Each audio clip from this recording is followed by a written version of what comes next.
Hello friends, welcome to a brand new landscape photography vlog. In last week's episode, we captured some incredible wave action on the Oregon coast under some beautiful lighting. But shortly after filming that, a massive storm rolled in. And that takes us to this video. In this one, I share various tips and techniques for shooting images under rough conditions, how to adapt, work with the weather, and take a variety of creative coastal photography. I really hope you enjoy watching. That sea is very angry out there. This is intense. Look at that. Massive swells, huge tide right now, 11-foot tide going on. It was just pouring rain, so it stopped a little bit, kind of like a light rain right now.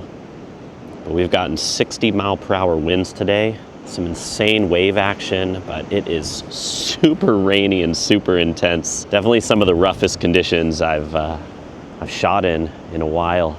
I feel like on those days where you feel inspired, you just feel inspired to take pictures and create something, and well, the conditions, they don't really matter that much. I mean, I don't know if I'll get a photo in this, but I feel compelled to at least try, and that's all you can do, because if you don't try, you're not going to get a shot either way.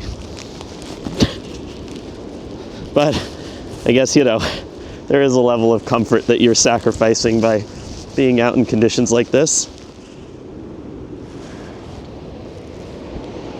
All right, you guys, well, I found a spot that is a little bit sheltered from the wind.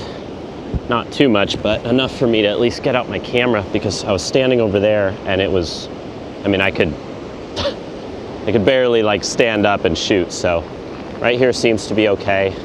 Oh man, the rain is piercing through my rain jacket. Oh boy. I was so inspired to get out here, and then of course you end up standing in the rain for a while and you're like, dude, what are you doing? Why am I not inside right now? For this, I'm just tracking the wave in. I'm using a spot focus kind of towards the middle, like a medium to large spot focus. I'm just like watching as the wave starts to break and kind of analyzing its motion. So traveling with the wave, because they're pushing into the right side. So start out from the left and just kind of push in with the telephoto lens. In terms of focusing, since the visibility is so low, I have to find an edge. The focus point, there has to be an edge for it to analyze, or else it's just going to keep traveling. The focus is just going to keep traveling. In terms of my other shooting settings, high ISO, high shutter speed, I'm using a high continuous shooting mode so that I can just keep shooting photos. I don't have to click the button a bunch of times. I can just click it once and just travel with the wave. Oh, okay, here's one. Oh, yeah, there we go.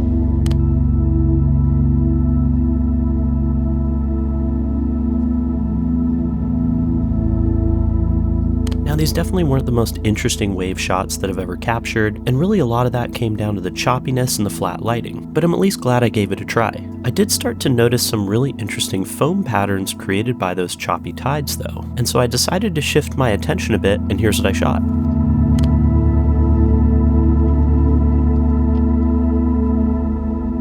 These photos were a lot of fun to shoot, and I felt like they really lended themselves to that flat lighting. I used the same general principles and settings as the last wave shots, but this time I'm focused on a much smaller section of water. I loved the abstraction here, and I decided to go with a black and white treatment because the foam color just wasn't very appealing to the eye.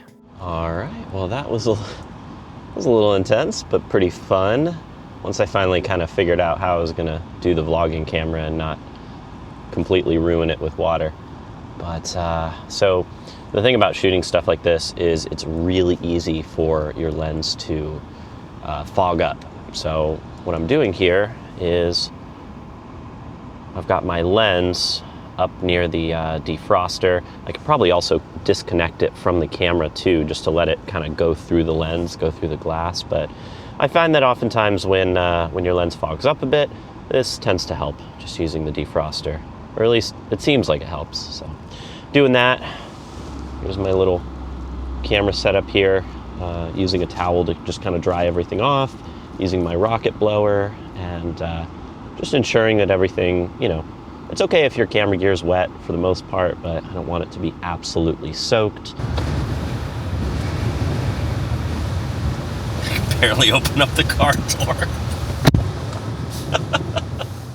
Unfortunately, that rain was getting more and more intense, so I thought it might be a good idea to venture south to see if I could get to the edge of the storm. After driving for a bit, the rain got less intense, and I noticed some beautiful fog lifting off the forests. So with my telephoto lens in hand, here's what I captured.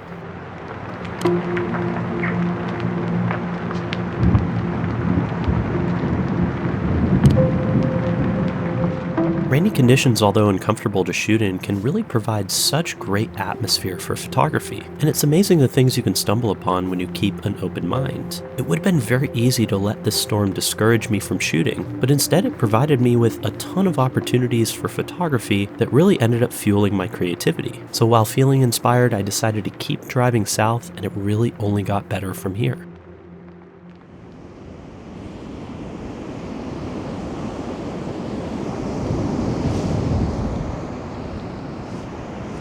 Well, made it out to Bandon, and luckily we escaped the downpour. It's not raining here. We have a little bit of light out there, but I'm pretty uncertain if sunset is really gonna do much. So I think rather than, focus on the wide-angle seascapes, I might try and do more telephoto wave shots here, because the way the wind is pushing the waves is pretty incredible right now, especially with some of these pointy sea stacks out there. So it's nice to have a subject with the waves. I mean, I love just shooting singular waves without anything else, but when you can get a really good landscape in there too, it makes for a really nice shot. Use my lens hood to kind of protect from the sea spray that's blowing this way. So I'll show you what I'm looking at real quick so you can get a sense for what I'm shooting. So here we go. There's the sea stacks. There's 5 of them, but you can see the 3 in the middle have this really nice pointy shape. Love that right there. The only thing is I'm not a huge fan of the darker rock on the right side. So I think if we can either move to the left side and remove that, or maybe move to the right. Oh my gosh, it's so windy I can barely hold this straight. But look at all those waves right in front of the sea stacks. That is incredible. All right, there we go. It only took moving like a couple of feet, honestly, and sometimes that's the difference between a composition that doesn't work and one that works really well, is just moving a few feet. There's also some birds playing right in front of the rocks, so I want to incorporate a bird in this composition too, which is a common trend in my videos. I'm always looking for birds if I can get them. So I'm going to go with a high ISO here. Again, just always favoring the shutter speed. And I think I might try f8 to see if I could get more of the waves in focus too. There we go, there we go. Really nice spray coming off the top. Oh, and a bird right through. There we go. That's awesome.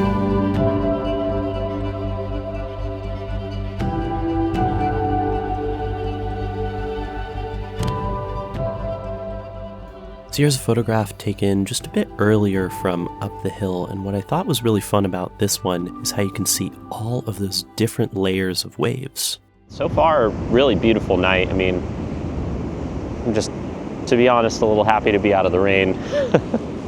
The next morning I woke up with a great surprise, because even though the predictions were calling for 100% rain and cloud cover, I ended up with a 30-minute gap with beautiful light, and here's what I shot.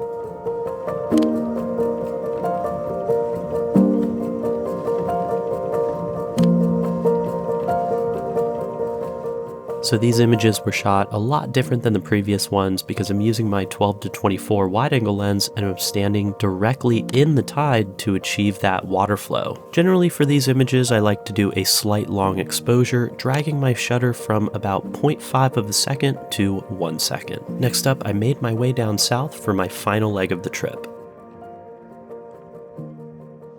So I'm out here for a nice morning shoot on the Oregon coast, and luckily the crazy storms that I was getting yesterday, just getting rained out, they've kind of subsided. We're on the edge of the storm, and now I'm getting some absolutely beautiful storm clouds with light piercing through.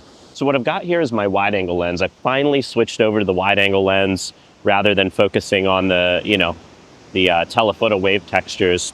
So 12 to 24 millimeter.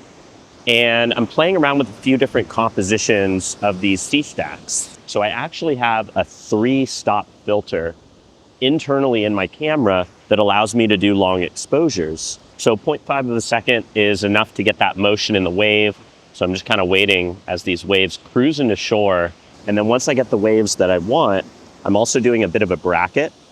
So the sky is really bright at this exposure. So I need to bump that down using my, I usually use my shutter speed for that. So take that down 3 clicks, 3 more clicks, and then I pop back up to my wave exposure.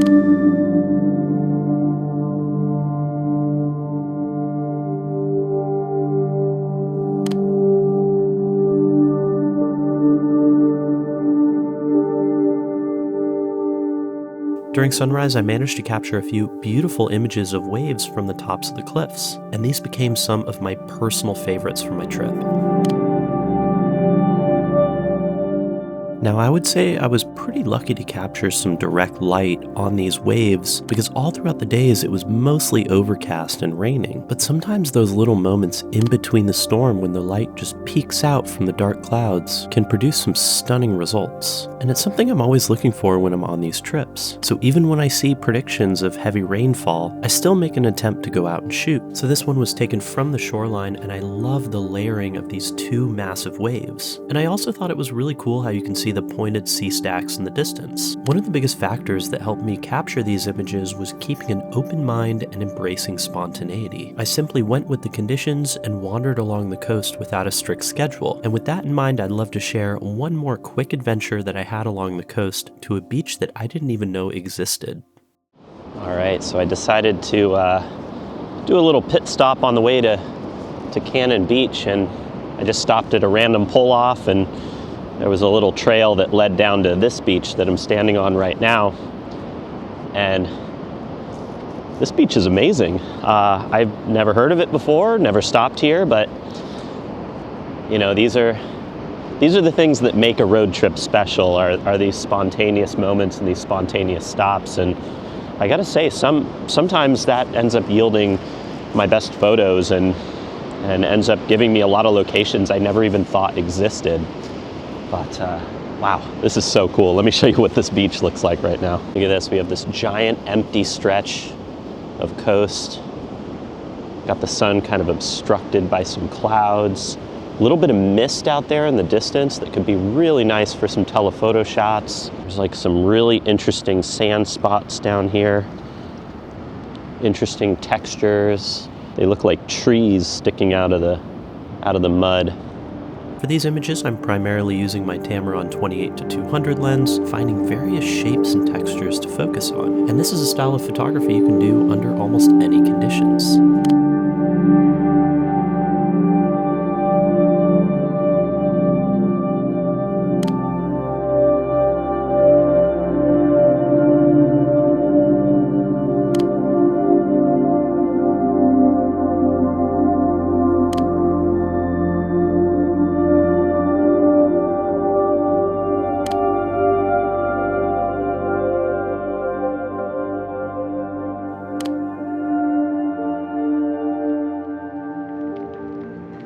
So the main goal of this trip was to shoot that big wave photography, and I certainly got my fair share of that. Yet some of my favorite images were really these unexpected moments, like the fog lifting through the trees or some of these abstract patterns. And this is something I like to think about for each trip. It's okay to have a specific goal or something you genuinely want to photograph, but just make sure you keep an open mind and allow your experiences on a trip guide what you see, feel, and capture.